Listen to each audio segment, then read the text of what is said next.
Hernie discale, 9 conseils indispensables. Hernie discale, que faire? Malheureusement, il est fréquent de souffrir d'une hernie discale, en raison de la sortie d'un noyau du disque intervertébral. Lorsque cela arrive, il forme une hernie qui touche souvent un nerf, créant une inflammation. Souvent, cela se traduit par une sciatique, ce qui est très douloureux pour les personnes touchées. Voici quelques conseils pour les personnes sujettes à ces maux, avec les bons gestes à prendre et les mauvais à éviter. Des mouvements doux. Au quotidien, il ne faut pas faire de gestes brusques. Le matin, levez-vous doucement avec précaution, en effet, c'est à ce moment de la journée que la pression dans le disque intervertébral est à son maximum. Il faut se tourner sur le côté, près du bord du lit, sortir les jambes et se lever en un bloc sans se baisser. Pour s'aider, on pousse sur les bras afin de relever le buste en simultané. La ceinture lombaire.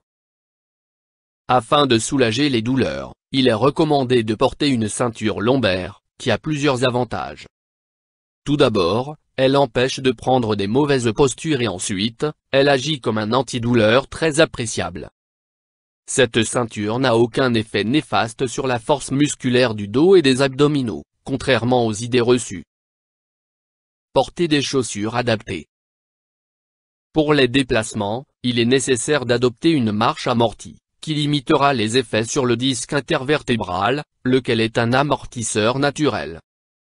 Pour avoir moins mal, il est important d'amortir les chocs dès la plante des pieds, ce qui permettra de moins souffrir. On recommande donc de choisir des chaussures de sport avec une semelle à air ou imprégnées de gel amortissant. Durant la période de soins, on ne portera pas de chaussures souples ou des talons. Ne pas se pencher. Évitez de se pencher à tout prix, pour récupérer quelque chose au sol, il est déconseillé de se pencher en avant. Si c'est nécessaire, mieux vaut s'approcher de l'objet, de plier les genoux et de descendre en gardant le dos le plus droit possible. Proscrire la voiture. Il ne faut pas se lancer dans de grands trajets en voiture, c'est le moyen de transport qui est le plus pénible pour vous qui souffrez d'une hernie discale.